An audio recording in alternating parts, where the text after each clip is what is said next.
They had no idea about her secret, so they treated her like this. The pot crashed to the ground. Thick red stew splashed across the tiled floor of the Abuja compound corridor. The rich smell of pepper, onions, and something else, something deep and sweet, filled the air. Juliet stood frozen. Her neighbors surrounded her like detectives who had finally caught a thief. Mrs. Johnson folded her arms. "We know you are hiding something." Abuja stepped forward and lifted the lid of the fallen pot. "Nobody cooks like this without a secret." Juliet's hands trembled. They had searched her kitchen. They had checked her bags. They had even followed her to the market.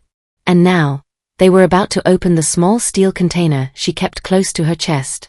"If you don't tell us what is inside that container," Mrs. Johnson said slowly, "we will open it ourselves." Juliet's eyes filled with tears. Because if they opened it, everything would change. 3 weeks earlier, the compound at was Zone 3 was peaceful, but only on the surface. 10 flats surrounded a small courtyard. Children played in the evenings. Women shared gossip by the water tap. Men argued about football near the gate. Everyone knew everyone. So when Juliet moved in, people noticed. She arrived quietly. No family. No husband. No children. Just 2 suitcases and 1 large cooler. John, the compound chairman, helped her carry her things upstairs. "You are welcome," he said politely. "Thank you," Juliet replied with a small smile. She was calm, soft-spoken, always neat. But she did not talk much. And in Nigerian compounds, silence is suspicious. On her 3rd evening, something happened. The smell began. It floated down the staircase and spread into every flat. Pepper, garlic, fresh tomatoes. But there was something else. Something rich and deep that made mouths water. Mrs. Johnson was the first to step outside. "Who is cooking like this?" she asked loudly. Abuja came out next. "I have never smelled stew like this before." Even little Mary stopped playing and sniffed the air. John laughed. "It must be the new tenant." And just like that, curiosity was born. The next day, Juliet packed small plastic bowls and left the compound early. By afternoon, people started knocking on her door. Customers. They came smiling. They came holding cash. They left carrying bowls of stew and rice. Mrs. Johnson watched from her window. "She is selling food," she whispered.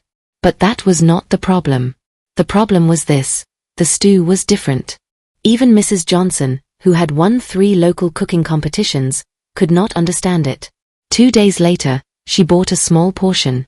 She tasted it. Her eyes widened. "What is this?" she murmured. It was the best stew she had ever eaten. And suddenly, admiration turned into something darker. Envy. "Maybe she uses something bad," Abuja said that evening during their usual compound meeting. John frowned. "What do you mean?" "No normal person cooks like that," Abuja insisted. "What if she is using something strange?" The group fell silent. The seed of suspicion had been planted. From that day, they began to watch her. They noticed she always locked her kitchen window. They noticed she kept 1 small steel container separate from other ingredients. They noticed she never allowed anyone inside when she cooked. "She is hiding something," Mrs. Johnson said firmly. And once that idea entered their minds, everything she did looked suspicious. One night, Abuja stood outside her door and listened. He heard her stirring. He heard soft humming. And then, a whisper. He froze. "Did you hear that?" he told Mrs. Johnson the next morning. "A whisper," she repeated. "Yes." The compound changed after that. People stopped greeting her warmly. Children were warned not to visit her flat. Customers were told to be careful. Still, the stew kept selling. Still, people kept coming. Until the day Mrs. Johnson made a decision. "We will find out what she is hiding," she said. And that decision led to the moment where the pot crashed. And Juliet stood surrounded, crying, because they had no idea about her secret. And they were about to force it out of her. Just as Mrs. Johnson reached for the steel container, Juliet screamed, "Please don't open it." And that was when John stepped forward with something in his hand. Something he had found inside her kitchen drawer. Something that made his face turn pale. He looked at Juliet. Then he looked at everyone else. And slowly, he said, "This is not what we thought." The courtyard went silent. Because whatever John had found, it was bigger than a recipe. The courtyard stayed silent. Nobody moved. John held the paper in his shaking hand. His eyes were still wide. Mrs. Johnson stepped closer. "What is it? Read it." Juliet's face had turned white. She pressed the steel container tighter against her chest. "Please," she whispered. "Do not read it." But it was too late. John swallowed hard and began to read. National Agricultural Research Council, Abuja. His voice was slow. Official field study approval. The neighbors looked at one another. "What does that mean?" Ibuka asked. John continued. Participant name, Juliet Adeyemi. Research program, Indigenous Flavor Preservation and Natural Food Enhancement. Mrs. Johnson blinked. Big grammar. John read the next line. This document confirms that the above-named individual has been selected as one of 5 private home cooks in Abuja to test and protect traditional Nigerian ingredients that are slowly disappearing. The courtyard became very still. Juliet lowered her head. Ibuka frowned. Test and protect? Protect what? John turned the paper over. It says she is working with farmers in rural areas to save rare spices that are almost lost. Mrs. Johnson's voice shook slightly. Rare spices. John nodded. She is not hiding something dangerous. She is protecting recipes from our grandmothers.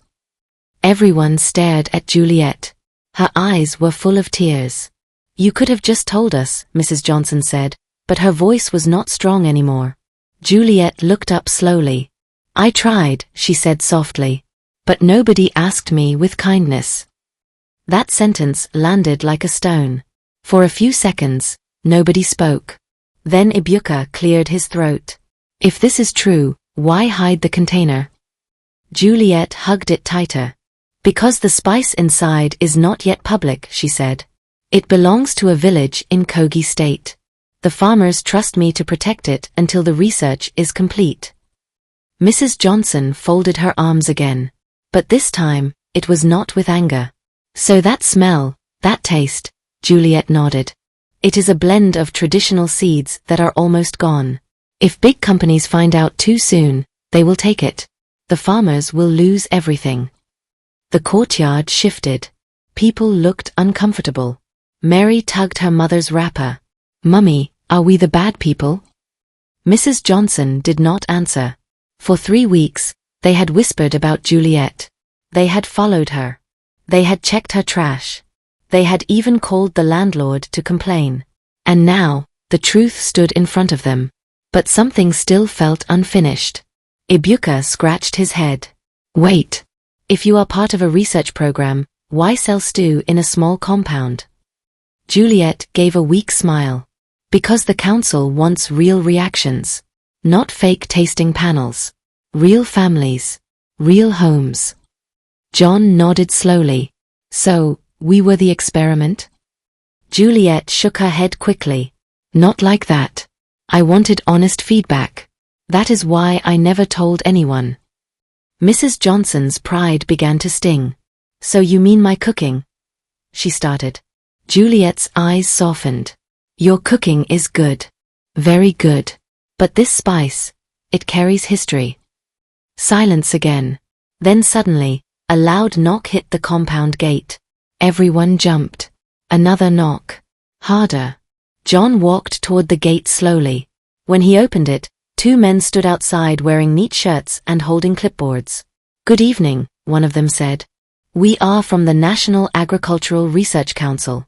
We are looking for Miss Juliet Adeyemi. The compound froze. Mrs. Johnson's heart began to race. Ibuka looked at the spilled stew on the floor. John stepped aside. She is here. The men walked in and stopped when they saw the mess. One of them looked confused. Is everything all right? Juliet wiped her eyes quickly. Yes, she said. But Mrs. Johnson suddenly felt very small. Because she realized something terrible. They had treated a woman sent to protect Nigerian culture like a criminal. And the officials were now standing in the middle of the evidence. The broken pot. The scattered stew. The crowd. The suspicion. One of the officials looked around slowly. Miss Juliet, he said calmly, we came because we received a report this morning. Juliet's eyes widened. A report? She asked. Yes, the man replied. Someone accused you of unsafe food practices. The entire compound turned to look at Mrs. Johnson. Her mouth went dry. Abuja slowly stepped back. John felt his stomach drop. Because they all knew who had called. And the official was now holding a second document in his hand. We need to ask a few questions, he said. The air felt heavy. Juliet looked at her neighbors. Not with anger. Not with hate. But with deep hurt. And in that moment, they understood something painful. They had no idea about her secret. So they treated her like this. But the officials were not smiling. And something in their serious faces said, this investigation was not over yet. The two officials stood in the middle. One held a clipboard. The other held a brown envelope. John cleared his throat. Please come inside. No, the first official said calmly. We will speak here. Everyone stayed where they were. Juliet wiped her face and placed the steel container on the small plastic table beside her door. Mrs. Johnson could not stop staring at it.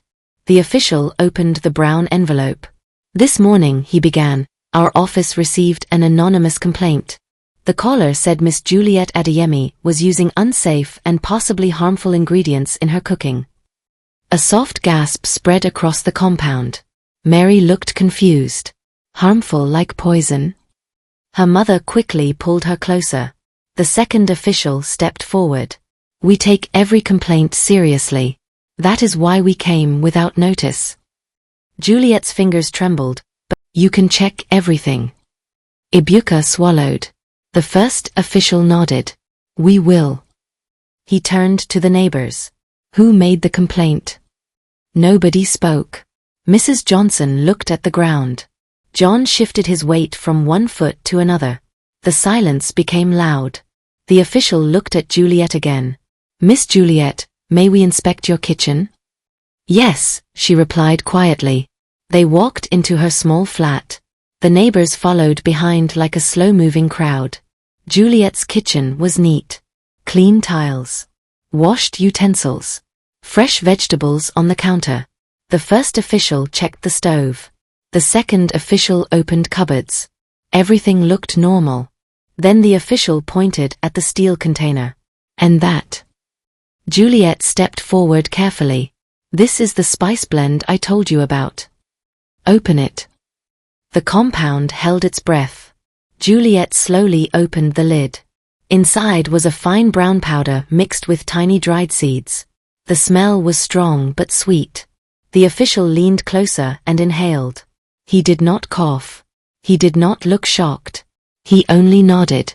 Seal sample, he told his partner.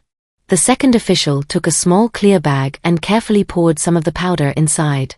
Mrs. Johnson felt her heart beating fast. What if something was wrong?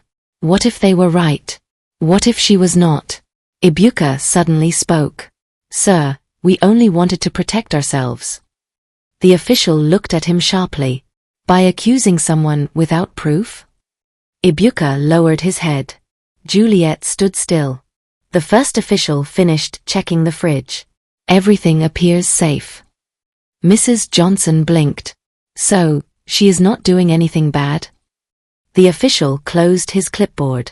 Not only is she not doing anything bad, he said firmly, she is part of a government-backed cultural preservation program. The words felt heavy. Then he added something that changed the mood again. But there is a problem. The compound stiffened.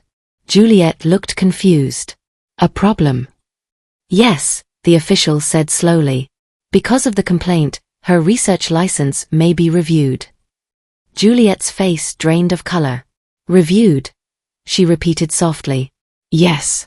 If there is too much community conflict, the council may decide to move her project elsewhere. Mrs. Johnson's stomach twisted. Move her project? John stepped forward quickly. But she has done nothing wrong. The official nodded. That may be true.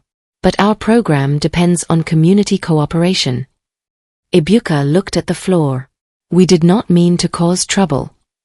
The second official sealed the sample bag and placed it inside the envelope. We will test the spice again at the lab, he said. But if this environment is hostile, the project cannot continue here.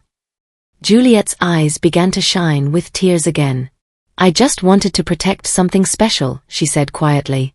My grandmother taught me about these spices before she passed away. If they disappear, a piece of our story disappears too. Her voice cracked. For the first time, Mrs. Johnson truly saw her. Not as a rival. Not as a threat. But as a young woman carrying history on her shoulders. Suddenly, the compound gate opened again. The landlord walked in, looking serious. I heard officials are here, he said. The first official nodded politely.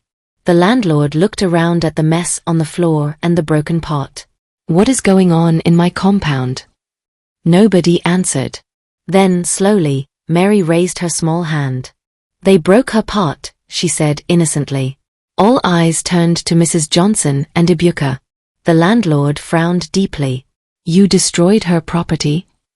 Mrs. Johnson tried to speak, but her words would not come out clearly. The official stepped forward. Sir, he said to the landlord, this situation may affect a federal research program. The landlord's eyes widened. Federal? Yes, the official replied calmly. If this compound is responsible for disrupting it, there may be consequences. The word consequences echoed in the courtyard. John felt sweat on his forehead. Mrs. Johnson's knees felt weak. Abuja's hands began to shake. Because what started as simple suspicion over stew was now turning into something much bigger. The first official turned to Juliet. We will contact you tomorrow with the lab results. Until then, do not cook or sell anything. Juliet nodded slowly. The officials walked toward the gate. But just before leaving, the first official stopped and looked back at the neighbors. Sometimes, he said quietly, the real danger is not what we taste, but how quickly we judge. The gate closed behind them. The compound was silent again. The broken pot still lay on the ground. The spilled stew had begun to dry. Juliet bent down slowly and picked up the steel container. Mrs. Johnson took one step forward. But Juliet raised her hand gently. Please, she said softly. Just give me space. She walked into her flat and closed the door. The sound of the lock clicking felt final. John looked around at everyone. What have we done? He whispered. No one had an answer. And as night slowly covered the Abuja sky, one fear sat heavy in every heart. If the lab results did not return perfectly clear, everything could collapse. The night felt longer than usual. Nobody in the compound slept well. Mrs. Johnson kept turning on her bed. Every time she closed her eyes, she saw Juliet's face. Abuja sat on his small balcony, staring into the dark courtyard. John walked around his sitting room again and again. The next morning came slowly. Juliet's door stayed closed. No smell of stew. No customers. No humming from her kitchen. The compound felt empty. By noon, a white car stopped in front of the gate. Everyone rushed outside. The two officials stepped out again. This time, they did not look calm. They looked serious. Juliet opened her door slowly. Her eyes were red. She had clearly cried. The first official held a file. We have the lab results, he said. Nobody breathed. He opened the file. The spice is clean, he announced. A small sound of relief escaped from John's mouth. Mrs. Johnson closed her eyes. Abuja whispered, thank God. But the official lifted his hand. I am not finished. The compound froze again. There is a new development. Juliet's heart began to pound. What development? She asked quietly.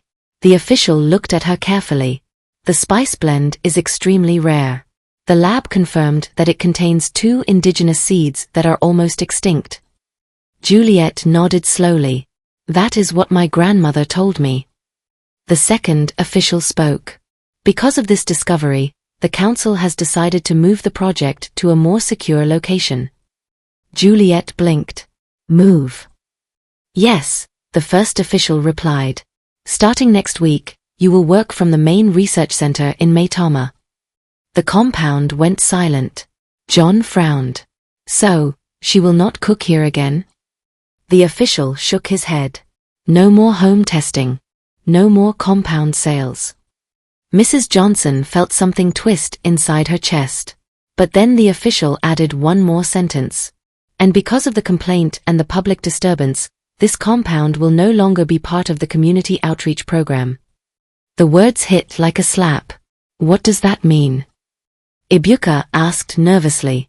It means, the official explained clearly, that the free cooking workshops, food hygiene training, and small grants planned for this compound are cancelled. John's eyes widened. Workshops? Yes, the second official said. We plan to teach residents how to package and sell traditional meals legally. It would have created business opportunities. Mrs. Johnson felt her knees weaken. She had complained. She had pushed. And now the entire compound had lost something important. Juliet stood still. You did not tell them? She asked the officials softly. We planned to surprise the community next month, the first official replied. Mary tugged at her mother's wrapper again. Mummy, does that mean no cooking class? Mrs. Johnson could not answer. The landlord stepped forward quickly. Sir, please. There must be a way to fix this. The official looked at him calmly. Trust was broken, he said simply. Juliet's eyes filled again. I never wanted this, she whispered. The official handed her a new document. Report to the center on Monday. She nodded slowly. The officials walked back to their car. But before entering, the first official turned to the neighbors one last time. Talent grows where there is support, he said. Not where there is fear. The car drove away. The courtyard felt heavy. No one spoke. Juliet slowly walked back toward her flat. Mrs. Johnson rushed forward suddenly. Juliet, wait. Juliet stopped but did not turn around. Mrs. Johnson's voice shook. We were wrong. I was wrong. Juliet finally faced her. Her expression was not angry. It was tired. You did not know my secret, Juliet said softly. But you did not try to understand me either. Ibuka stepped forward too. We let jealousy control us. John nodded. We failed you. Juliet looked around at all of them. For 3 weeks, she said, I felt alone in this place. Her voice cracked. I thought maybe this compound would become my new family. The words hurt more than anything else. Mrs. Johnson's eyes filled with tears. Please do not leave like this, she said. Juliet gave a small, sad smile. I have to. She walked inside and closed her door. The sound of the lock turning echoed again. But this time, it felt permanent. Evening came. The courtyard was quiet. No smell of stew. No laughter. Just regret. Then suddenly, a loud voice called from outside the gate. Delivery for Miss Juliet Adeyemi. Everyone looked at one another. John hurried to open the gate. A large truck stood outside. Inside were sacks. Big sacks. Labeled, Traditional Seed Project, Phase 2. John's heart dropped. Phase 2? The driver looked confused. Where should we offload? John turned slowly toward Juliet's closed door. Because if Phase 2 was arriving, that meant something had changed. And whatever it was about to shake the entire compound again. The truck engine kept running. The driver wiped his forehead. Ogre, where should we drop these? John looked at the sacks again. They were many. At least 20. Each one stamped with a bold green seal. Traditional Seed Project, Phase 2. Mrs. Johnson's voice came out small. But they said the project is moving. Ibuka scratched his head. Maybe this is a mistake. John walked slowly to Juliet's door and knocked. Juliet. No answer. He knocked again, louder. Juliet, there is a delivery. The door opened gently. Juliet stepped out, holding a folded paper in her hand. Her eyes looked tired, but calm. I know, she said softly. You know? Mrs. Johnson asked. Juliet nodded. This morning, after the officials left, I received another call. Everyone leaned closer. The council decided something else, she continued. They want to move faster than planned. The seeds must be processed immediately. Abuja pointed at the truck. So they sent everything here? Juliet shook her head slowly. No, she unfolded the paper in her hand and gave it to John. His hands trembled as he read. Effective immediately, the traditional seed project will relocate to a secure government facility. All materials delivered to previous address are to be returned unopened. The driver heard this and frowned. Returned? But I have delivery confirmation. Juliet looked at the sacks one more time. They were sent before the final decision was made, she explained quietly. They will not stay here. Mrs. Johnson felt her chest tighten. So, you are really leaving? Juliet nodded. Tomorrow. The word tomorrow felt heavy. Mary's small voice broke the silence. Will you ever cook for us again? Juliet's lips trembled. I do not think so. The truck driver cleared his throat. Madam, please sign here if we are returning everything. Juliet took the clipboard and signed calmly. The sound of the pen scratching on paper felt louder than it should. One by one, the workers began lifting the sacks back into the truck. Each sack felt like a lost opportunity. John stepped forward. Juliet, we can write to the council. We can explain everything. Juliet smiled gently. Trust is like glass, she said softly. Once it cracks, even if you fix it, the line will always show. Mrs. Johnson felt tears roll down her cheeks. I let my jealousy blind me, she whispered. I thought you were trying to outshine me. Juliet shook her head. I was only trying to protect something precious. Abuja stepped closer. We treated you like a suspect in your own home. Juliet did not argue. She simply nodded. The truck doors slammed shut. The driver climbed into his seat. The engine roared. And just like that, Phase 2 disappeared down the Abuja road. Silence fell over the compound again. But this silence was different. It was empty. Juliet walked back inside her flat. The neighbors stood outside, not knowing what to do. That evening, no one cooked. The courtyard felt strange without the smell of her stew. The next morning, a small taxi stopped at the gate. Juliet came out with her 2 suitcases and the same cooler she arrived with. John rushed forward to help. Mrs. Johnson followed slowly. Abuja stood behind them, unable to speak. Juliet looked at the courtyard one last time. I hope you learn something from this, she said softly. Mrs. Johnson wiped her face. We have. Juliet gave a small nod. Then she looked at Mary. Be kind before you are curious, she told the little girl. Mary nodded seriously. Juliet entered the taxi.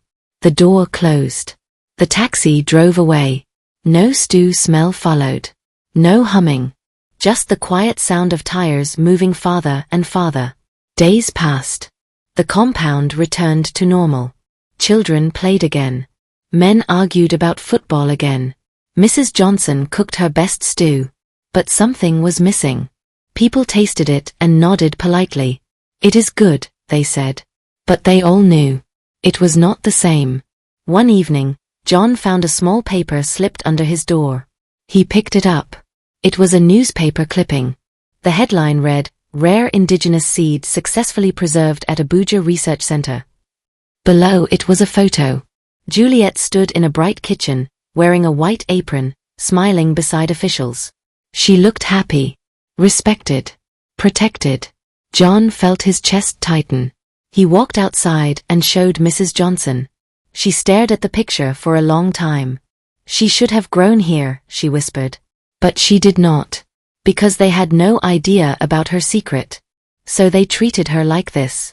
And now, the Courtyard Inn was Zone 3 would always remember the taste of something they lost. Not because it was taken from them, but because they pushed it away. Thank you for listening. What is your view about this story? Let us know in the comment section. Kindly like, comment, and subscribe to our channel.